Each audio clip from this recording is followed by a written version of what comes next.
Ya. Sekolah minggu, markas kanak-kanak semua. Cari jiwa, maju terus, berserah jadi tentara Kristus. Belajarlah kitab suci, cinta Tuhan gereja maju. Jalankanlah beritanya, muliakan sepanjang hidup. Ya, Bu, kita nyanyikan lagu ini sekali lagi.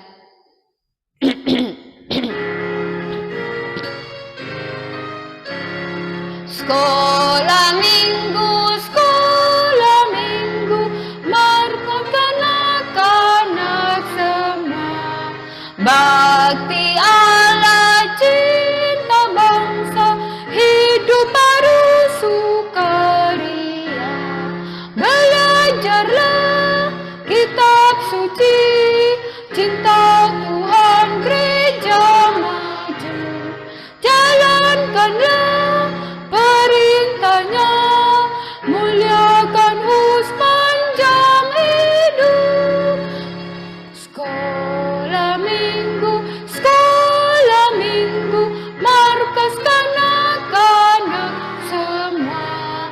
Cari jiwa, maju terus, berserah jadi tentara Kristus. Belajarlah kitab suci, cinta Tuhan gereja maju. Jalankanlah perintahnya, muliakan sepanjang hidup. Satu lipat tangan. Satu lipat tangan. Dua tutup mata. Tiga tunduk kepala. Empat kita berdoa. Semua tunduk kepalanya dan ikuti lause. Oke, kita berdoa. Bapa dalam kerajaan surga, Bapa yang kami sembah, kami muliakan dalam anak-Mu Yesus Kristus. Pada pagi hari ini, kami bersyukur kepada Tuhan karena Tuhan telah membawa kami ke rumah-Mu untuk beribadah. Ya Tuhan, di rumah-Mu kami bisa memuji Tuhan, belajar firman-Mu. Terima kasih Tuhan. Dan kami menyerahkan ibadah kami sepenuhnya ke dalam tangan-Mu. Kiranya Tuhan yang memberkatinya, supaya bisa berjalan dengan baik hingga selesai. Terima kasih Bapa di surga. Tolong kami supaya bisa duduk dengan tenang, dengan fokus, dan bisa memuji Tuhan, mendengar firman Tuhan, dan bahkan berdoa dengan baik. Ampuni segala dosa dan kesalahan kami, Bapa. Hanya dalam nama Tuhan Yesus kami berdoa dan bersyukur. Amin. Ya, kita lanjutkan pujian kita. Beranilah seperti Daniel. Nanti di kelas remaja akan belajar mengenai kitab Daniel. Nah, di situ juga dikasih tahu bahwa Daniel ya Orang yang berani tetap percaya kepada Tuhan, berani melawan ya perintah-perintah orang yang berkuasa saat itu hanya untuk mempertahankan imannya kepada Tuhan. Hanya mau percaya kepada Tuhan, hanya mau taat kepada Tuhan. Nah, walaupun akhirnya dia dibuang ya ke dalam gua singa, tapi dia tetap percaya kepada Tuhan dan pada akhirnya dia selamat. Nah, kita juga bisa belajar dari Daniel yang pegang teguh imannya, pegang teguh kebenarannya. Apapun konsekuensi atau apapun yang akan ia tanggung, bahkan nyawa taruhannya pun tak apa. Yang penting dia tetap teguh imannya, tetap percaya kepada Tuhan. Nah, kita bersyukur dan kita mau nyanyikan lagu ini dengan menghayatinya. Oke.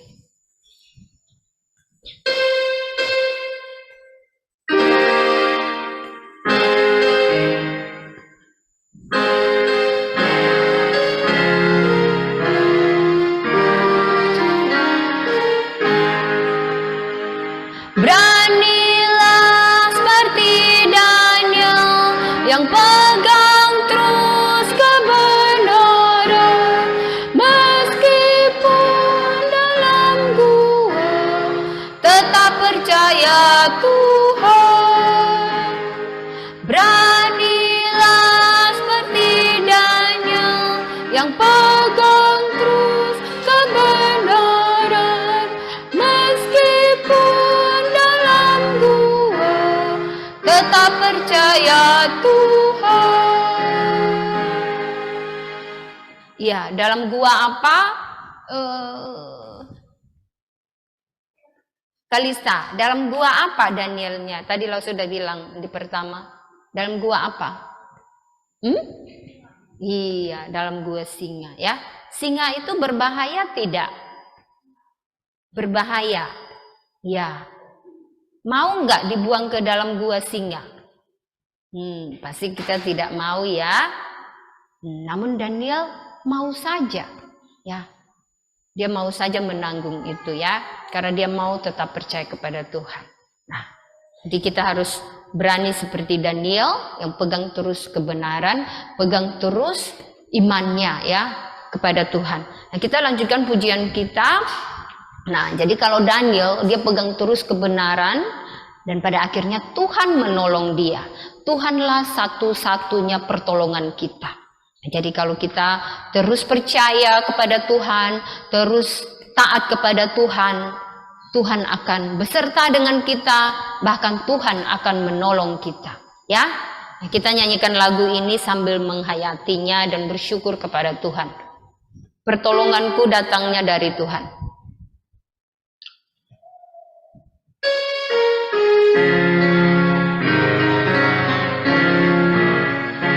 Ku melayangkan mata ke gunung-gunung, dari mana datang pertolonganku? Pertolonganku adalah dari Tuhan yang menjadikan langit dan bumi.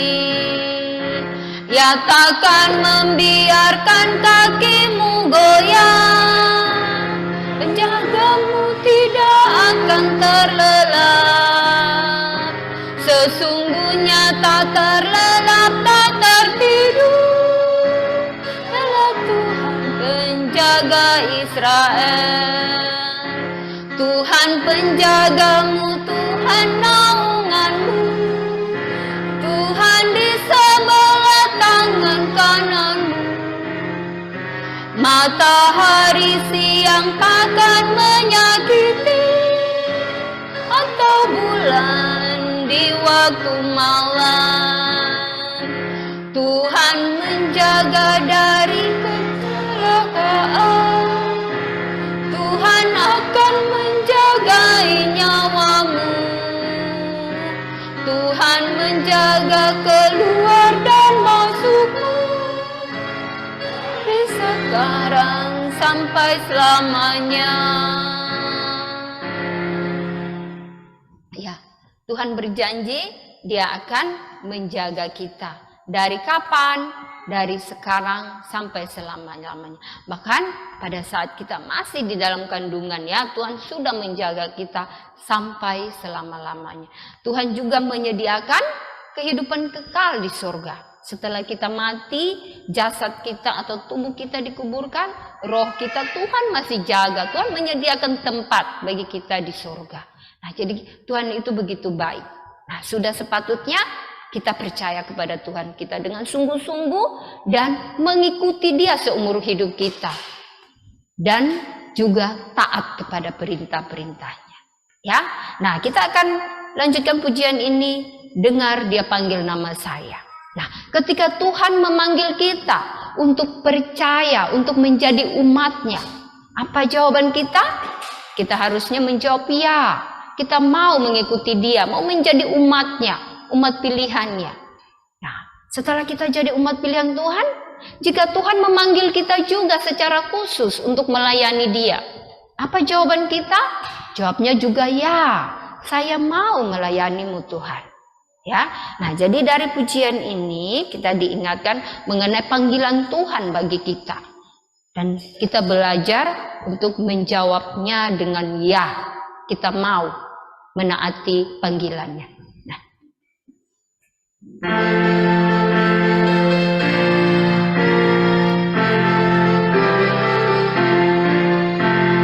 Dengar Dia panggil nama saya. Dengar Dia panggil namamu. Dengar Dia panggil nama saya. Juga Dia panggil namamu. Ku jawab ya, ya. Jawab ya, ya. Ku jawab ya Tuhan. Ku jawab ya Tuhan. Ku jawab ya.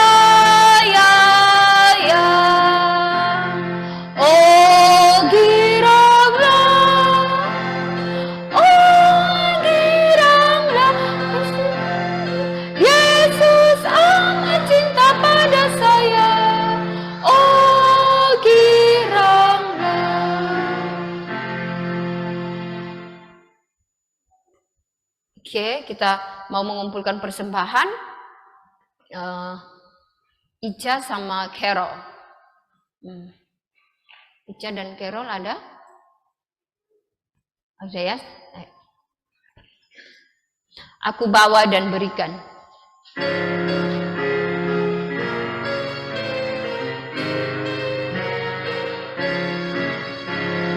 Aku bawa dan berikan persembahanku pada Yesus, pada Tuhan Juru Selamatku.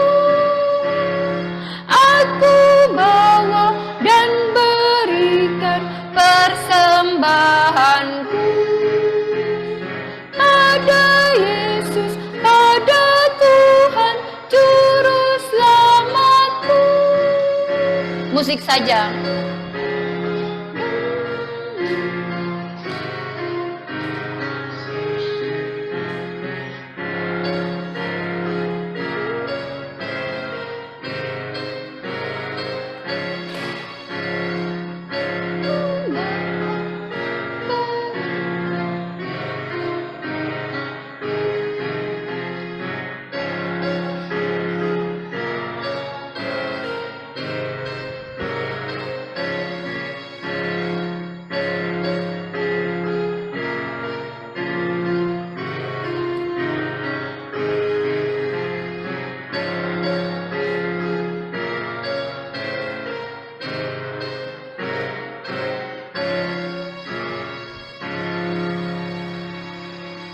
Oke, kita berdoa. Tuhan, terima kasih untuk segala berkat yang Tuhan berikan kepada kami. Dan saat ini anak-anak-Mu telah membawa sedikit dari berkat yang Tuhan kasih itu untuk dipersembahkan kepadamu Tuhan. Kiranya Tuhan berkenan untuk menerimanya dan memberkatinya, supaya persembahan ini bisa berguna untuk pelayanan Tuhan, khususnya di Sekolah Minggu Gapi Batam ini. Kiranya Tuhan menolong supaya Sekolah Minggu Gapi Batam bisa terus berkembang secara kualitas dan kuantitas. Terima kasih Tuhan, ampuni segala dosa dan kesalahan kami. Hanya dalam nama Tuhan Yesus kami berdoa dan bersyukur. Amin. Oke. Ada pengumuman. 1-2 anak sekolah minggu via Zoom diadakan seperti biasa ya. Kelas kecil 8 sampai 8.20, kelas besar 8.30 sampai jam 9 malam. Ya, semua diundang, undang juga teman-teman ya. J sama Kokonya juga ikut ya. Ya sayangnya. Nah, semua oke. Nah, kita mau pengumuman yang kedua, asisten diminta untuk langsung update jumlah anak di grup SM, di grup sekolah minggu. Oke. Iya, tapi bareng.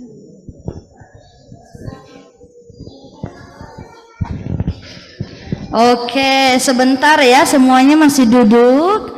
Hari ini kita kedatangan teman baru ya, teman baru. Ayo teman-teman barunya bisa dipersilahkan untuk datang ke depan ya. Ayo, Joyce.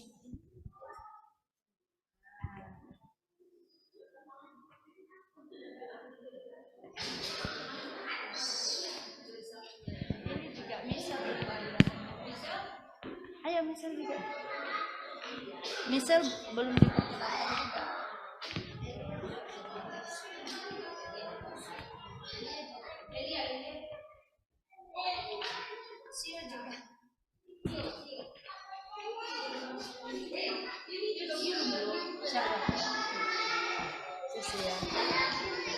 Banyak ya.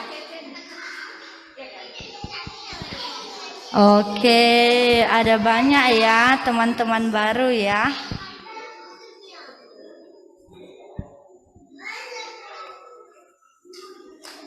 Oke, Sisi nggak boleh lari-lari ya, sini berdiri ya. Oke, kita mau tanya ya, nama teman-teman baru kita siapa ya? Mungkin ada lagi yang lain, tapi yang maju di sini aja ya. Oke, kita tanya ya nama mereka ya. Namanya siapa? Joyce. Aduh, namanya siapa sekali lagi? Joyce. Namanya siapa? Iya, namanya Joyce. Yang kedua, namanya siapa? Reina. Namanya siapa? Iya, Vienna. Oke, yang ini namanya siapa? Ma. Sekali lagi? Ma. Michelle, ya namanya Michelle. Kalau yang ini namanya siapa? Michelle. Kok Michelle? Oke, namanya siapa? Oke, namanya Sisi ya. Kalau yang kecil namanya siapa? Oh, ini Elia ya. Oke, Elia, Sisi, Michelle, Vienna dan Joyce. Oke, kita sambut ya teman-teman kita. Ayo kita ucapkan selamat datang di sekolah minggu. 1, 2, 3, ya. Datang di sekolah minggu. Minggu depan datang lagi ya. Mau datang minggu depan? Iya. Mau datang minggu depan? Iya. Mau datang minggu depan? Ya. Mau datang minggu depan? Mau datang? Oke. Oke, mau nangis.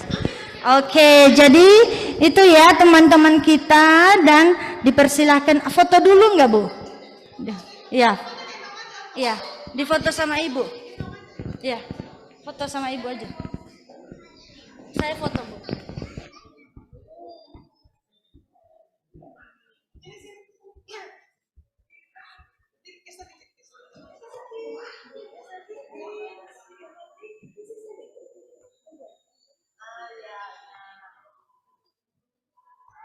Ayo, 1, 2, 3. 1, 2, 3.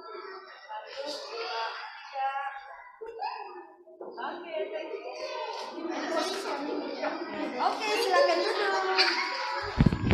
Oke, sekarang kita mau bagi kelas. Kelas kecil di sebelah kiri Lause, kelas tengah di sebelah kanan. Oke, remaja tinggal di sini. Ayo ikutin Lausenya.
berdoa.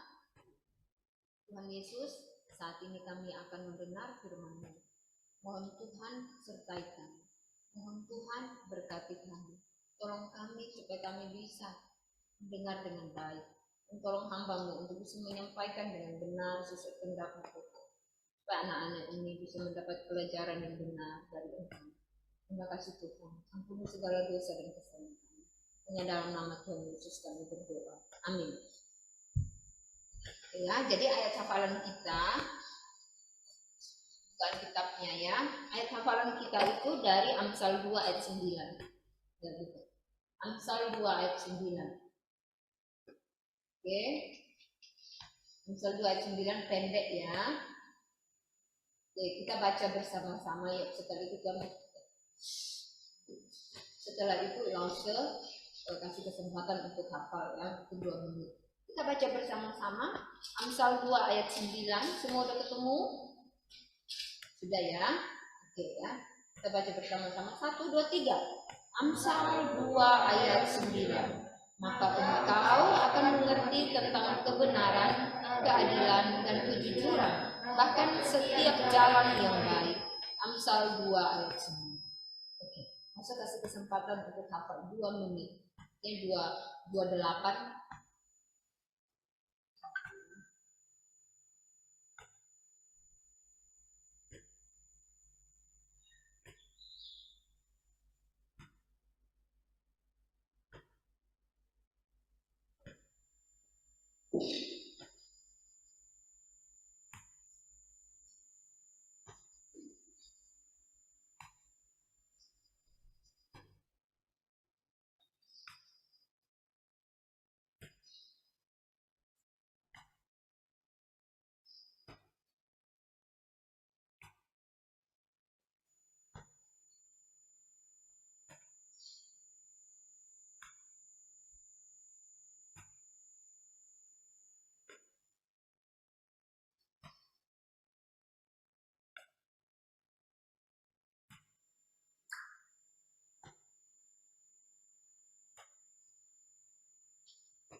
Oke, sudah sayang.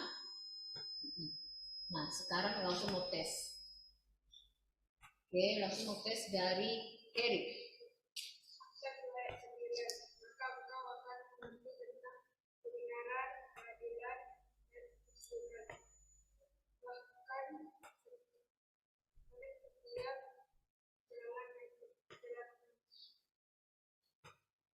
Jalan yang Amsal. Oke, Koko.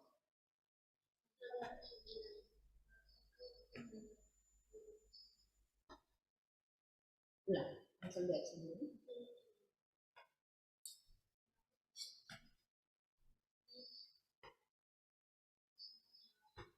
Oke, terus kasih kesempatan hafal dulu. Frans. Amsal 2 ayat 9. Maka engkau akan mengerti tentang kebenaran, keadilan, dan kejujuran, bahkan setiap jalan yang baik. Oke. Kebenaran, keadilan, dan kejujuran,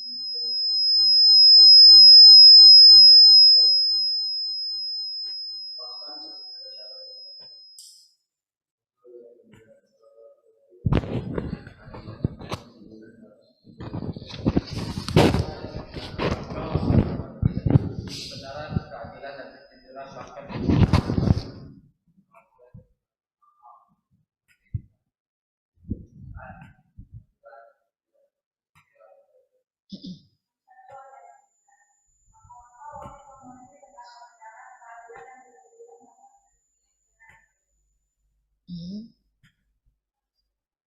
Lebih keras, telinga langsung ini error.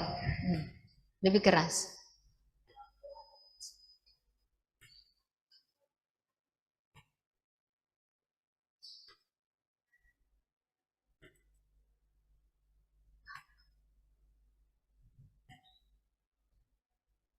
Benar, Airin? Oke, lanjut.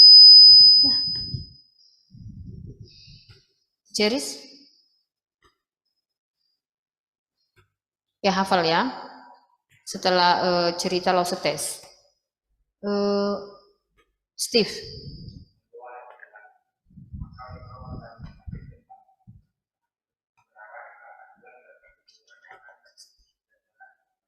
Oke.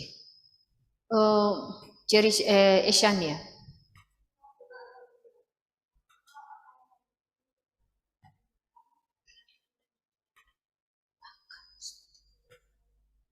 Oke.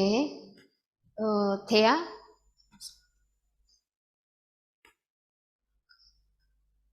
Lebih keras sayang. Maka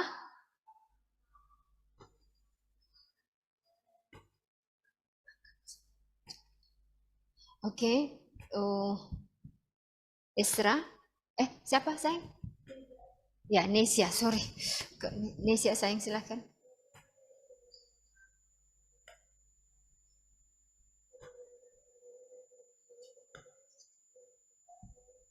Oke, terakhir. Sayang.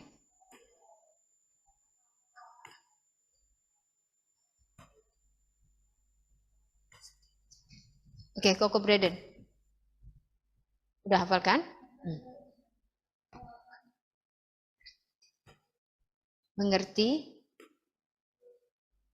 Oh, masih belum lancar. Oke, Koko Braden sama Ceris hafal, nanti langsung mau tes. Oke ya, kita mulai pelajaran kita di hari ini.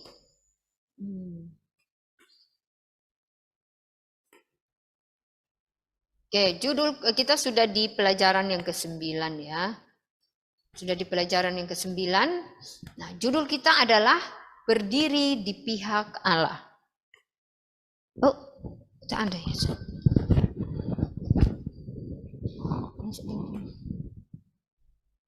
Jadi dari tadi tak nongol ya.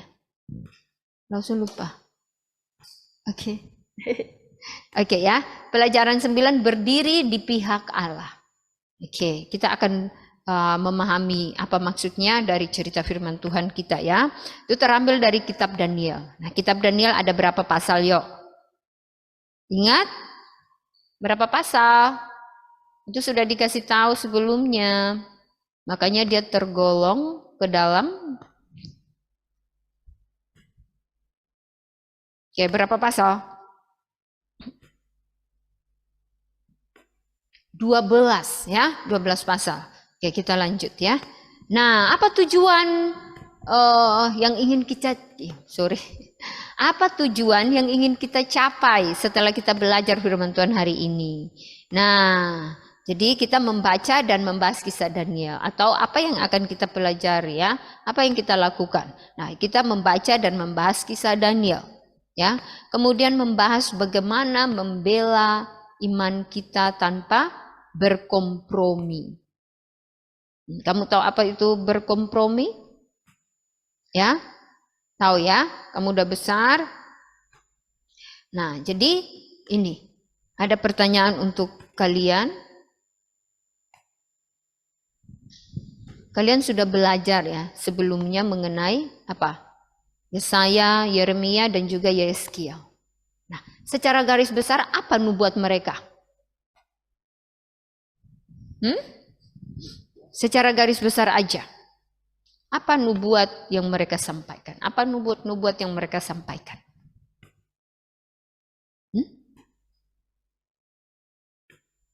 Satu aja.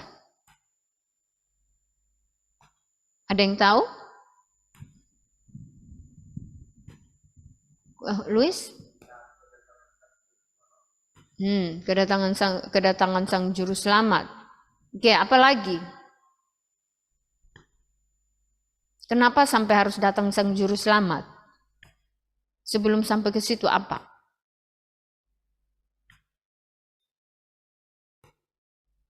Oke ya, kalian kalau pelajaran sekolah mau ingat, ya enggak? Karena kalau enggak dapat nilai. Tapi kalau pelajaran sekolah minggu tak mau ingat, karena tak dapat nilai. Tak diperiksa guru, gitu. Atau langsung salah? Ya, jadi kita perlu ingat ya. Karena ini tentang Tuhan, harusnya kita harus lebih ingat lagi. Nah, jadi kita lihat karena mereka berdosa kepada Tuhan, mereka menyembah berhala dan diikuti dengan moral mereka yang bobrok, sehingga Allah akan mendatangkan hukuman atas Yehuda. Kalian tahu kan apa hukumannya?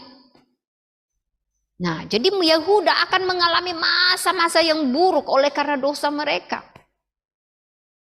Karena sebelumnya Tuhan sudah berjanji bahwa kalau kamu taat, kamu akan diberkati. Tapi kalau kamu tak taat, kamu akan dikutuk, mendapat hukuman maksudnya ya. Nah, jadi itu Yehuda akan mengalami masa-masa yang buruk oleh karena dosa mereka. Akan ada pemulihan bagi Yehuda. Jadi ujung-ujungnya ya, karena kasih Tuhan kepada umat yang sudah Dia pilih, umat kesayangan Dia, jadi akan ada pengharapan bahwa mereka akan dipulihkan.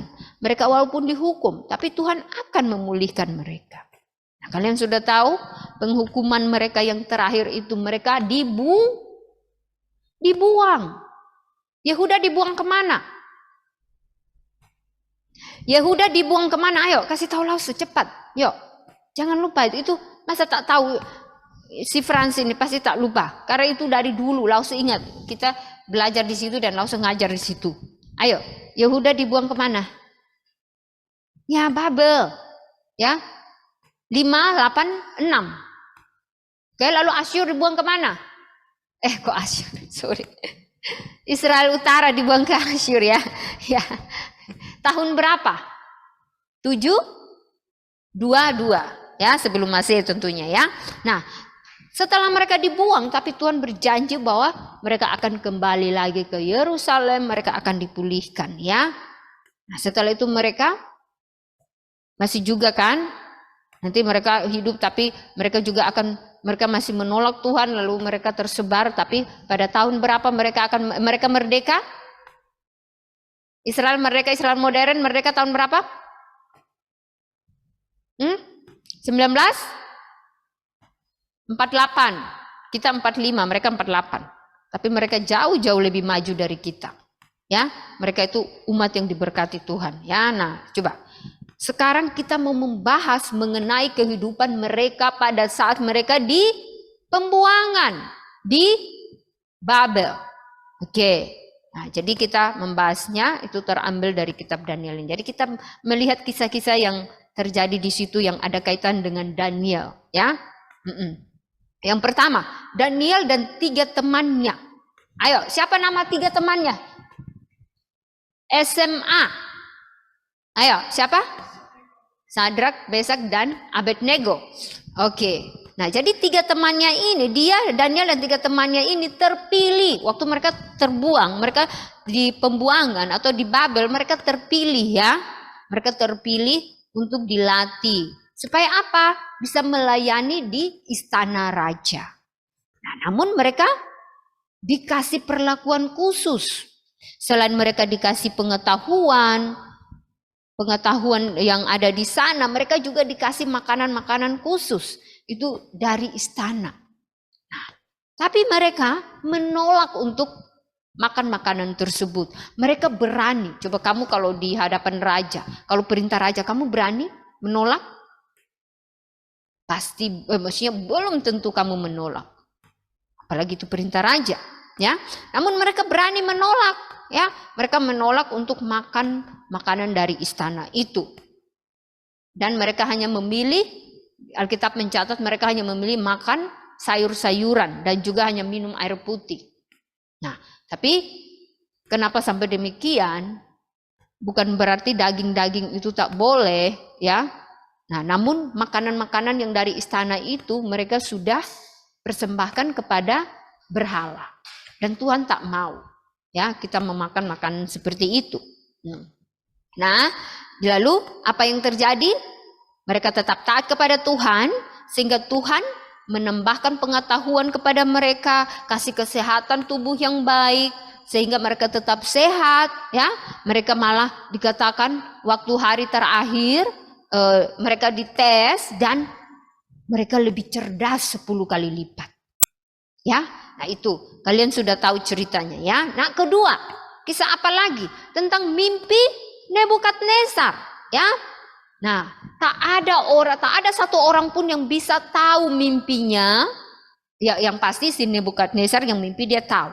Tapi karena dia mau minta orang ahli-ahlinya ya, yang dia sudah tahu bahwa dia pikir bahwa orang-orang itu bisa mengartikan atau melihat atau bisa tahu atau bisa menebak mimpinya, dia mencari orang-orang itu, tapi ternyata tak bisa tahu apa mimpinya dan apalagi artinya. Namun Tuhan memberitahukan atau Tuhan memperlihatkan mimpi itu kepada siapa? Daniel ya. Jadi Tuhan memperlihatkan mimpi itu kepada Daniel dan juga artinya. Nah, tentu saja Daniel berdoa dan Tuhan memberitahukannya. Nah, apa mimpinya? Nah, ini bahwa si Nebukadnezar melihat ada patung ya, patung yang besar, lalu di situ kepalanya terbuat dari apa nih? Emas. Emas ini menggambarkan Babel yang sekarang dia kuasai. Oke? Nebukadnezar kuasai. Nah, ini Babel. Terus dari dada dan lengannya itu terbuat dari apa nih? Perak. Ya kan, silver, bahasa Indonesia perak kan? Nah, ini menggambarkan siapa? Medo Persia. Jadi, sekarang ini dia berjaya. Babel boleh berjaya. Dia boleh negara yang berjaya pada saat itu. Namun nanti Tuhan ya, karena kesombongan juga dari mereka ini ya, dari ini Nebukadnezar juga, dan juga nanti ada keturunannya yang akan memerintah, sehingga nanti dikalahkan oleh Medo Persia. Nah, jadi nanti akan dikuasai lagi oleh Medo Persia. Nah, setelah itu sama, nanti Medo Persia ini akan dikalahkan juga. Jadi dari perut dan pinggangnya ini terbuat dari apa nih?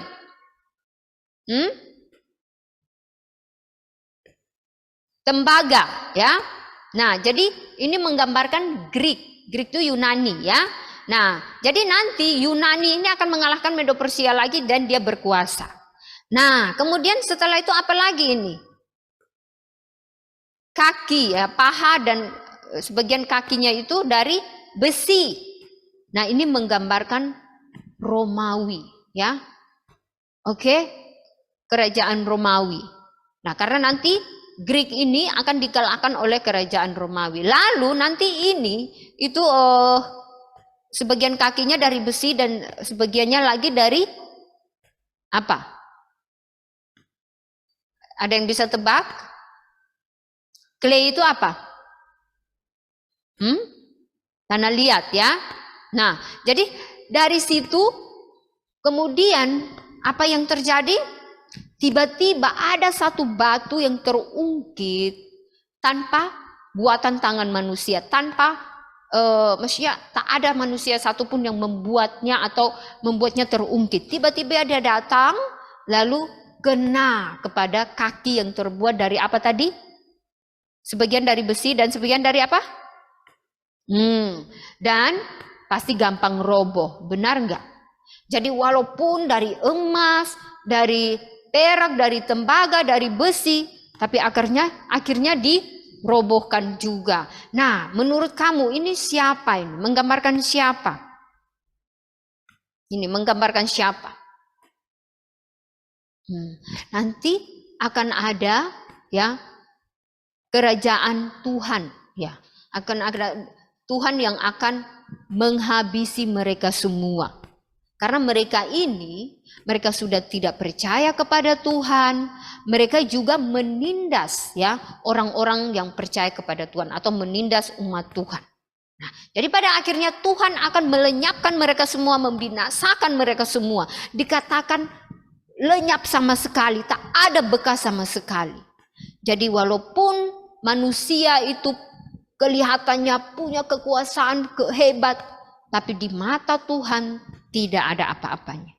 Tuhan yang lebih berkuasa. Nah, ketika manusia itu bisa punya kekuatan, bisa berjaya, itu karena Tuhan izinkan. Jika Tuhan tak izinkan maka tak akan bisa.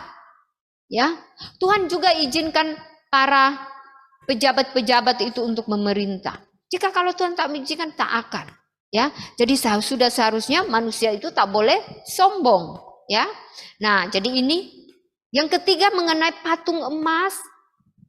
Ya, Nebukadnezar setelah dia mengalami mimpi itu dan sudah dikasih tahu tapi dia tak pernah bertobat, lalu dia mau memerintahkan lagi membuat patung emas. Nah, jadi patung emas dan dia suruh untuk orang-orang harus sujud menyembah kepadanya. Nah, tapi apa yang terjadi dengan orang-orang yang percaya kepada Tuhan? Ya, waktu itu di basis ini adalah 3 teman Daniel, yaitu Sadrak, Mesak, dan Abednego. Mereka tidak mau menyembah patung itu. Ya, nah jadi kalau orang-orang yang tidak mau menyembah kepada patung itu dibuang ke dalam apa nih? Perapian yang menyala-nyala. Api yang menyala dipanaskan lagi berkali-kali lipat. Dan orang yang tidak mau melakukan itu, menyembah patung itu, maka akan dibuang. Tapi 3 teman Daniel itu memilih untuk tidak. Mereka bilang, mereka tahu bahwa Tuhan sanggup menolong mereka, membebaskan mereka. Tapi kalau Tuhan tidak pun, mereka tidak akan menyembah patung itu. Mereka lebih bagus mengalami atau dihukum seperti ini daripada mereka harus menyembah patung itu. Ya, nah jadi mereka dibuang ke dalam api yang menyala-nyala. Tapi pada akhirnya kita lihat mereka selamat karena Tuhan. Ya, nah apalagi Nebukadnezar meninggikan diri dan direndahkan. Nah, jadi kita lihat bahwa itu ada mimpinya juga kan mengenai pohon. Kalian ingat kan? Nah, jadi dari pohon itu nanti burung semua mendapat makanan, ya. Oke, ternak-ternak bisa berteduh di situ. Ini menggambarkan dia, menggambarkan Nebukadnezar. Tetapi karena kesombongannya, maka nanti dia juga, ya dia akan direndahkan serendah-rendahnya. Kalian masih ingat serendah apa dia dibuat? Masih ingat? Nah, jadi setelah mimpinya itu dikasih tahu sama dia, kemudian beberapa bulan kemudian dia jalan-jalan. Dia tak bertobat ya. Dia jalan-jalan kemudian dia melihat. Dan dia bilang begini, bukankah itu Babel yang besar itu yang dengan kekuatan kuasaku dan untuk kemuliaan kebesaranku telah kubangun menjadi kota kerajaan? Dia membanggakan dirinya, dia menyombongkan dirinya, dia merasa bahwa itu semua karena dia. Tapi sebetulnya karena siapa? Tadi Lausu bilang, karena Tuhan. Tapi karena dia menyombongkan dirinya, akhirnya apa yang terjadi? Tadinya dia memakai pakaian kebesaran, pakaian raja, ya. Dia duduk dalam istana.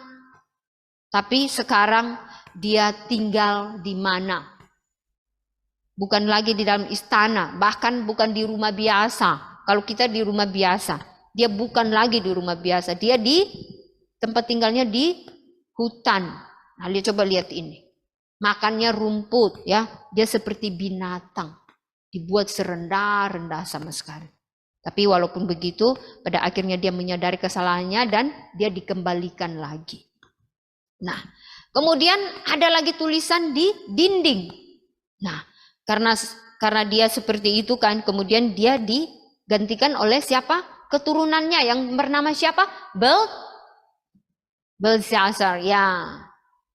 Dan ternyata si Belshazzar ini dia tidak dia tidak belajar dari kesalahan papanya. Ada yang bilang bahwa itu bukan tapi pokoknya ini keturunan entah kakek kayak begitulah ya. Jadi dia tak belajar dari Nebukadnezar gitu loh. Dia tak belajar, dia buat kesalahan juga ya. Apa yang dia buat?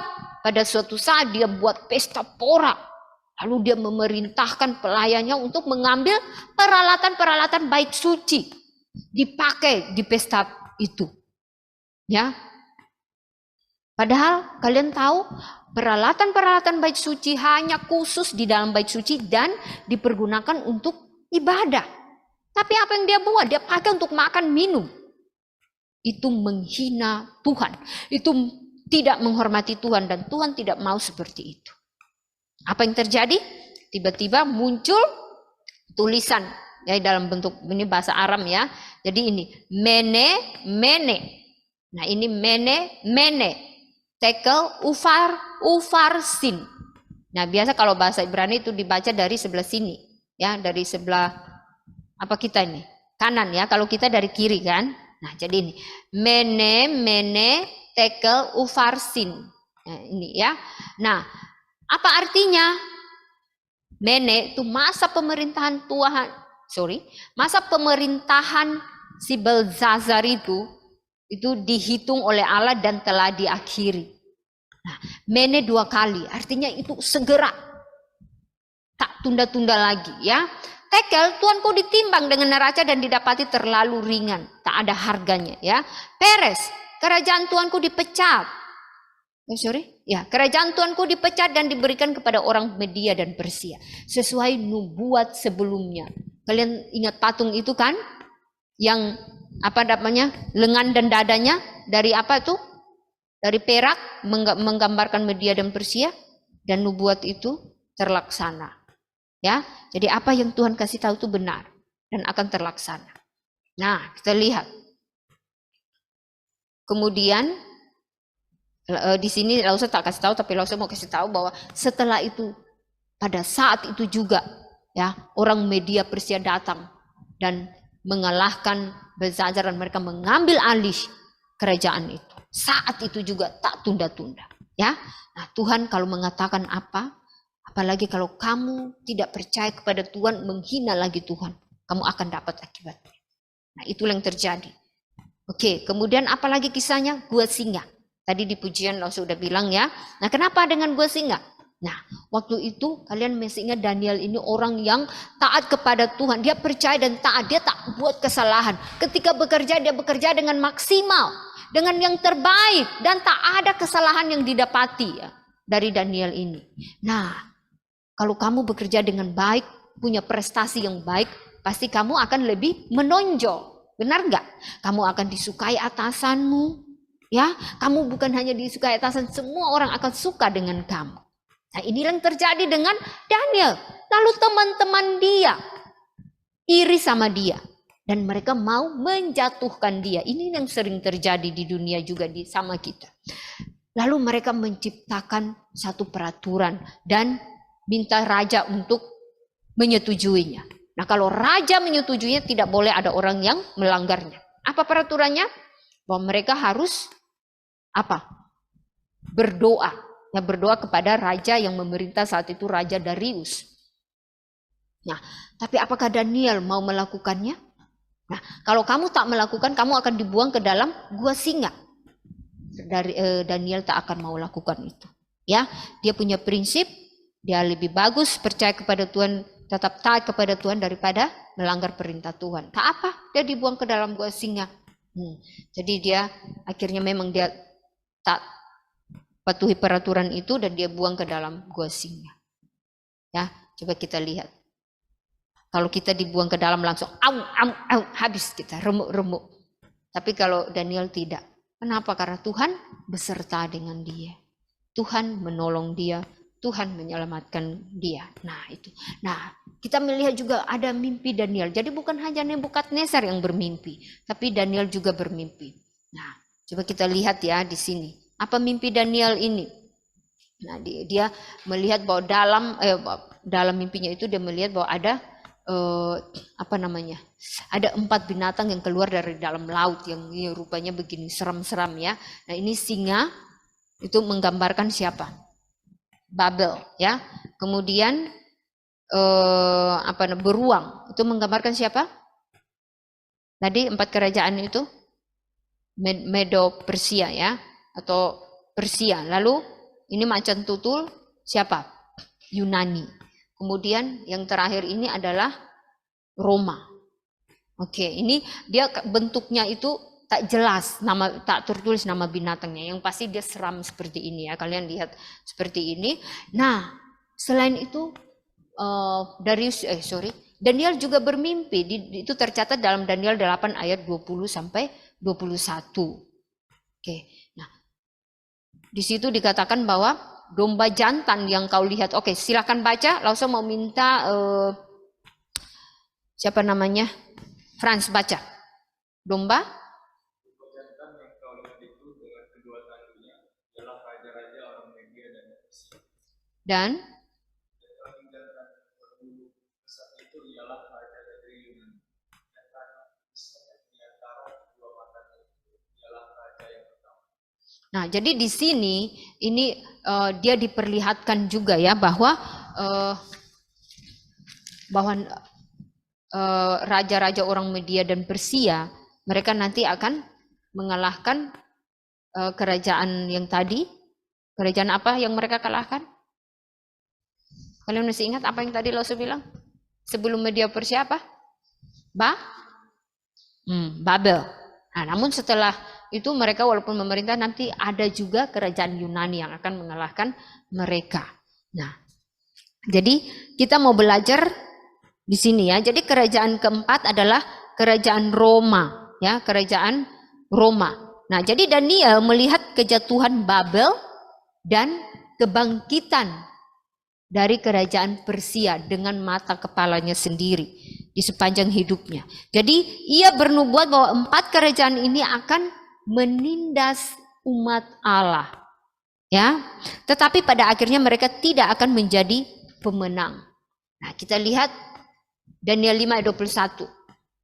Kalian masih ingat kisah yang tadi? Yang tadi Langsung bilang mengenai Nebukadnezar yang dia ditinggikan tapi nanti direndahkan. Nah, ini dia. Di Daniel 5 ayat 21 dikata, ia dihalau dari antara manusia dan hatinya menjadi sama seperti hati binatang dan tempat tinggalnya ada di antara keledai hutan. Nah, jadi walaupun dia berkuasa, tapi kalau Tuhan mau menjatuhkan dia serendah-rendahnya, maka itu akan terjadi. Jadi kerajaan manusia tak akan bertahan jika Tuhan mau menghabisi atau membinasakan mereka.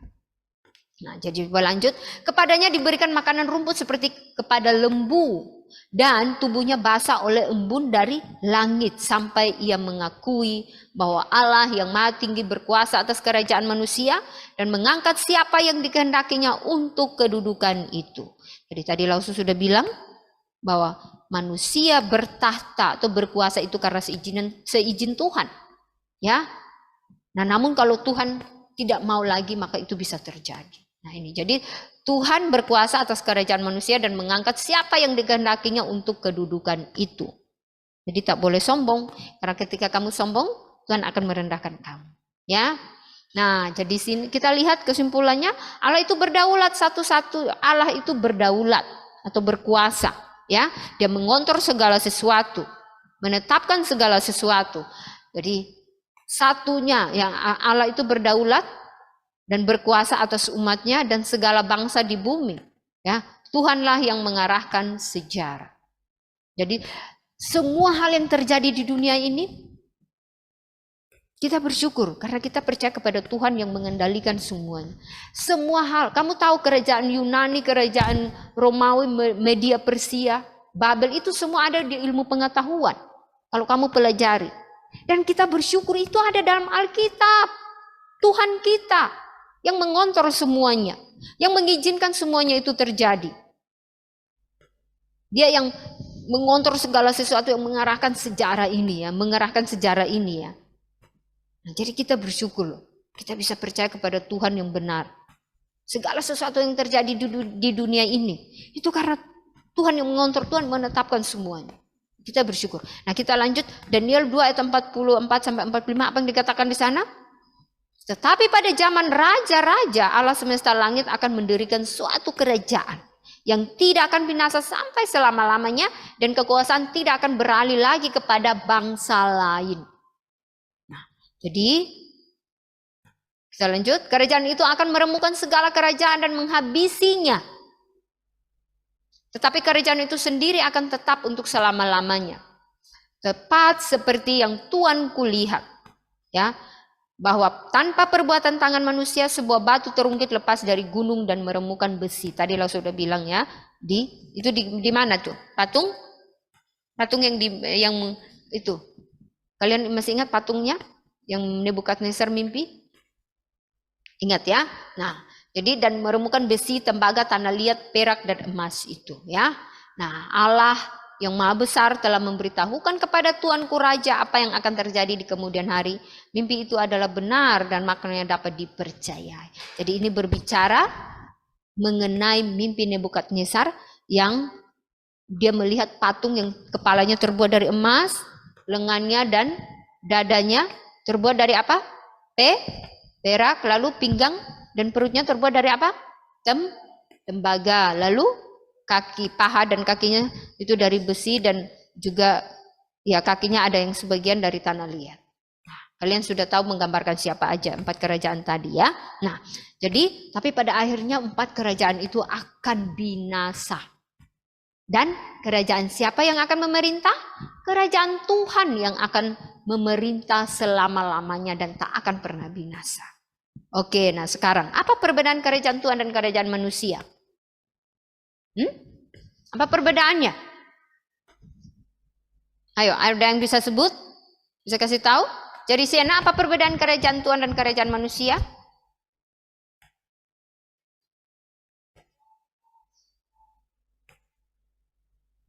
Kerajaan Tuhan selama-lamanya, kerajaan manusia sementara. Iya, benar.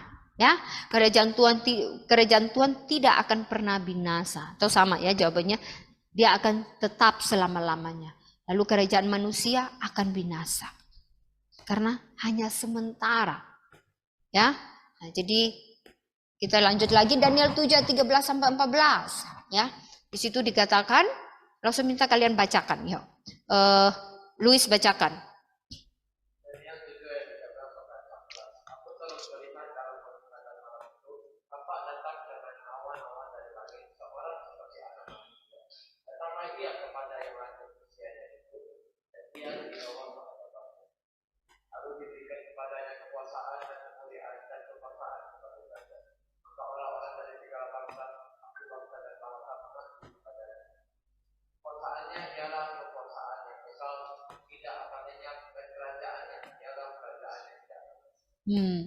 Jadi, Mas, oke,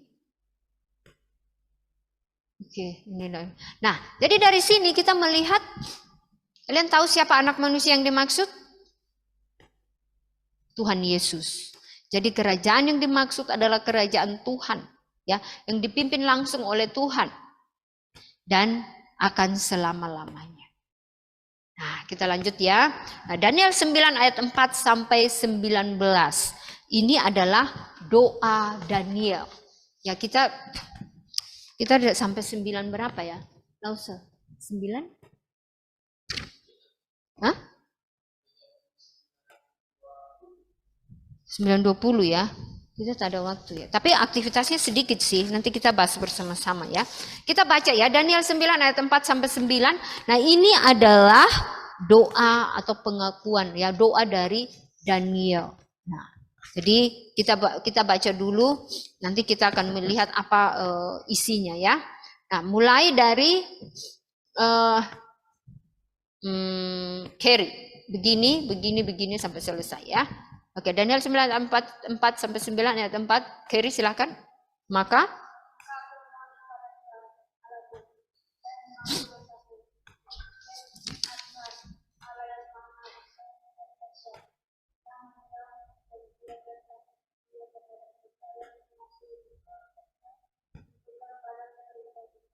Oke, nah jadi dari ayat ini kita lihat ada kata kunci di situ bahwa Daniel mengaku dosanya, ya. Oke, lanjut, Koko Braden.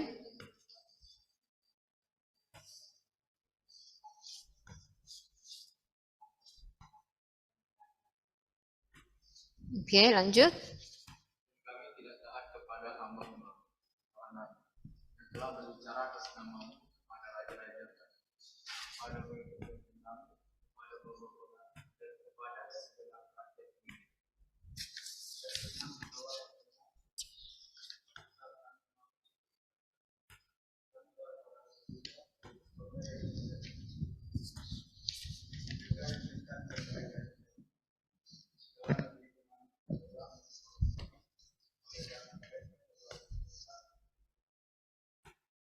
terhadap engkau sudah. Oke, ayat 8. Lanjut sayang.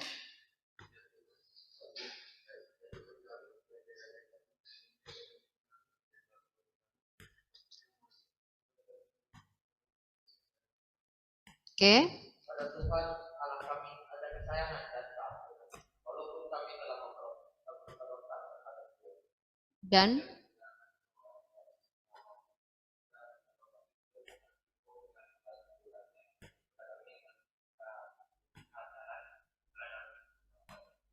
lanjut.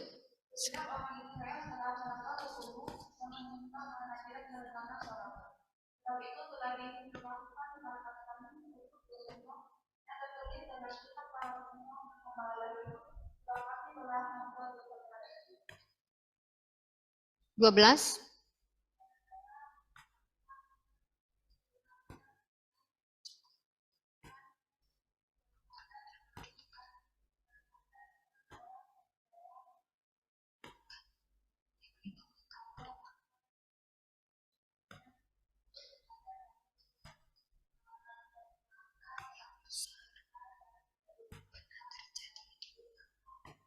Semester.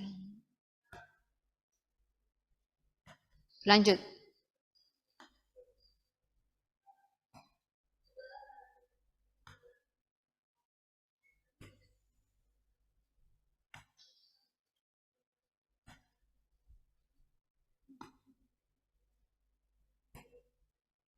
Lanjut.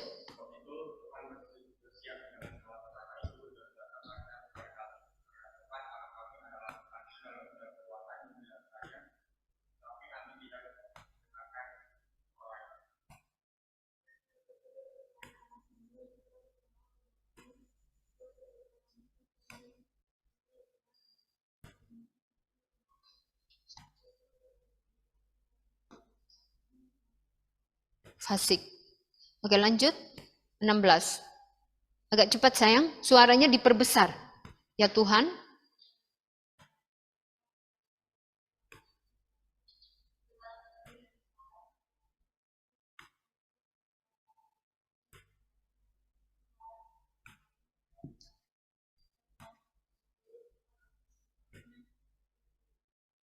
Ayat 17.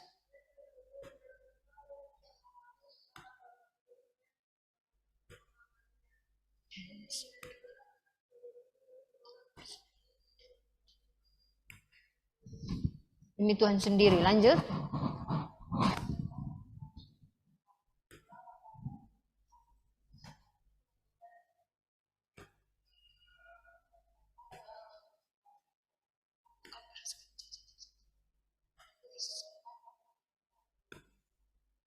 Oke, ayat 19. Langsung ya. Ya Tuhan, dengarlah. Ya Tuhan, ampunilah. Ya Tuhan, perhatikanlah dan bertindaklah dengan tidak bertangguh oleh karena Engkau sendiri Allahku, sebab kotamu dan umatmu disebut dengan namamu. Nah, jadi coba kita lihat ayat yang keempat di situ. Jadi ini adalah sebetulnya ini adalah Daniel 9 ayat 4 sampai 19 ini adalah doa pengakuan iman ya dari Daniel. Nah, kalau kita lihat di ayat yang keempat, di sini Daniel beribadah kepada Allah. Lalu ayat 5 sampai 11, ya. Ayat 5 sampai 11 itu Daniel mengakui dosa umatnya, maksudnya dosa umat Israel, ya. Apa yang sudah mereka perbuat, dosa yang sudah mereka perbuat, ya. Kemudian ayat 12 sampai 14, Daniel mengakui bahwa dan Daniel mengakui bahwa Allah akan menghakimi dosa. Jadi kalau kita berbuat dosa, maka jangan merasa bahwa oh Tuhan lupa. Tidak, ya, Tuhan akan menghakimi. Lalu di ayat 15 sampai 19 Daniel memohon belas kasihan Tuhan.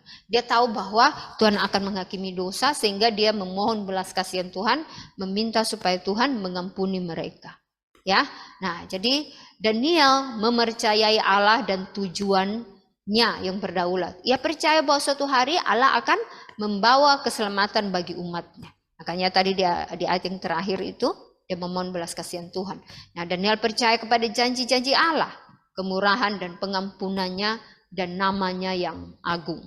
Nah, sekarang kita mau melihat di ini pencobaan, maksudnya kan ada dua tujuan yang ingin kita capai kan. Tujuan yang terakhir itu kita mau melihat pencobaan dan ujian yang dihadapi Daniel dan ketiga temannya supaya kita belajar.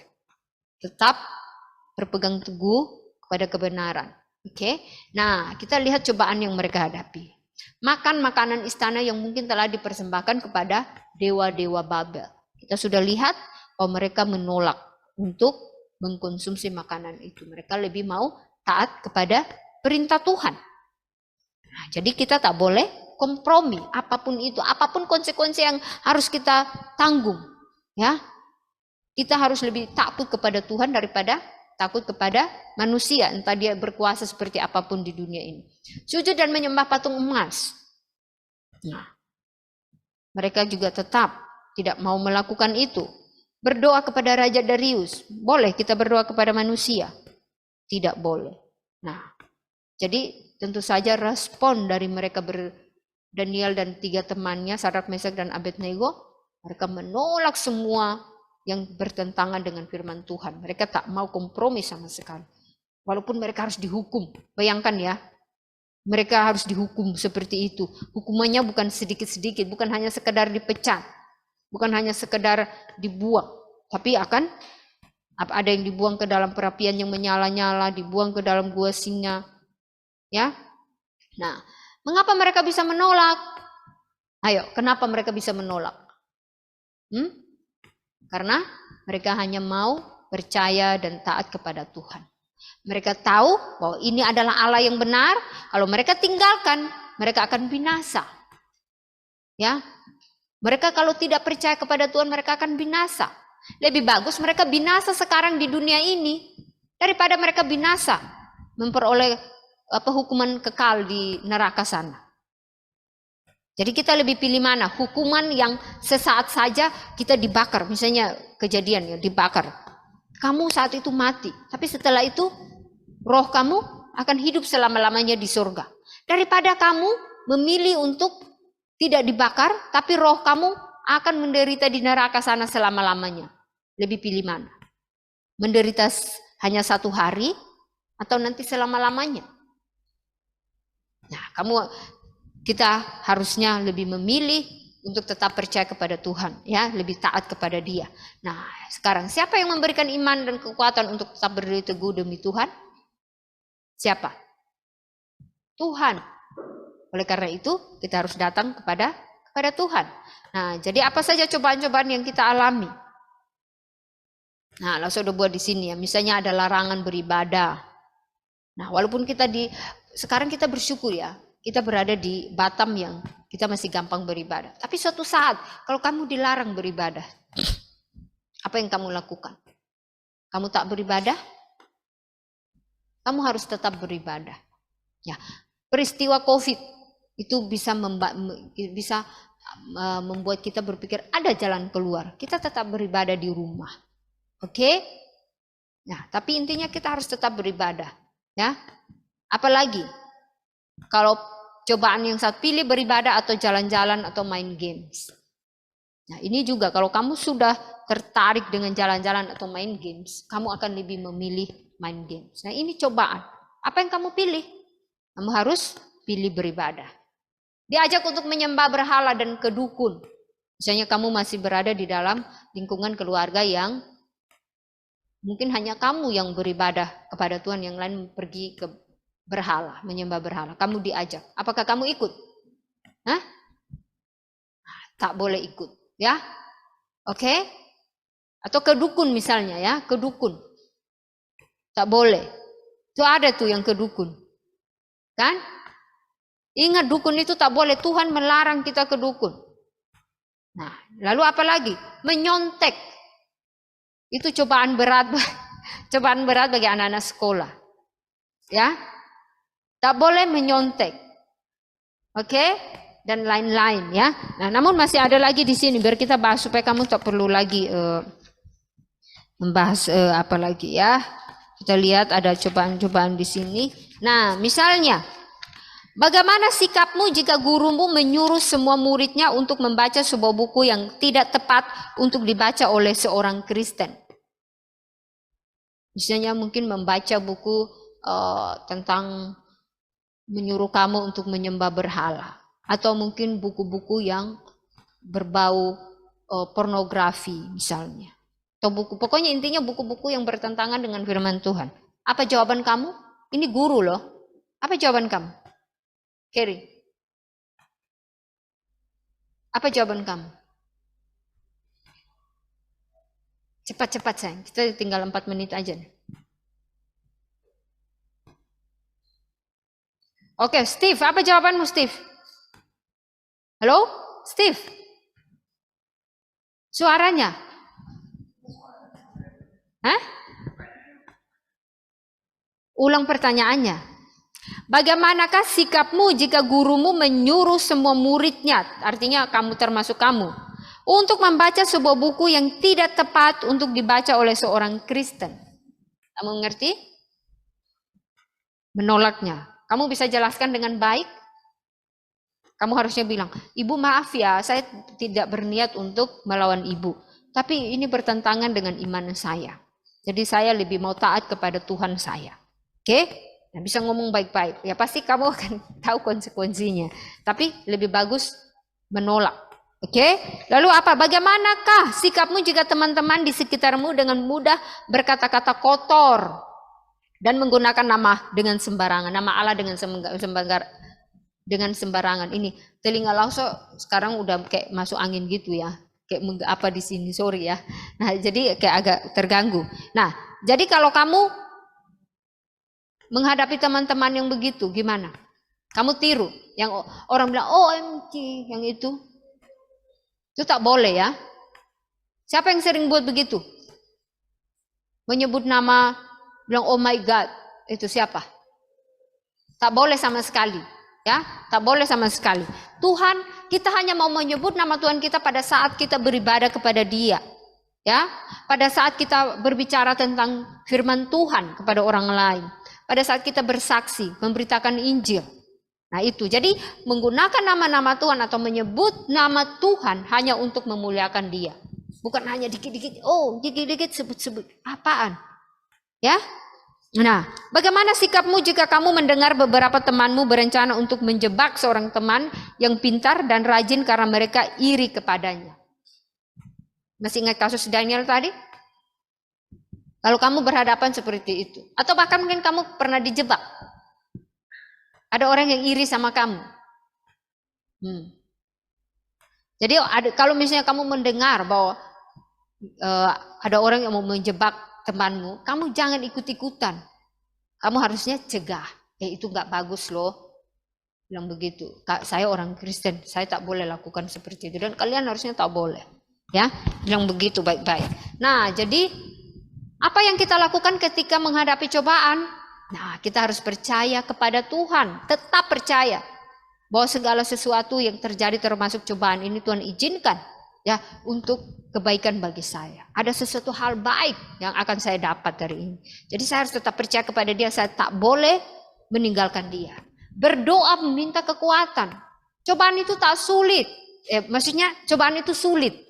Maksudnya. Jadi karena sulit kita hadapi, kita harus berdoa, Tuhan kasih saya kekuatan untuk tetap bertahan. Saya tak boleh meninggalkan Tuhan, atau saya tak boleh melanggar perintah Tuhan.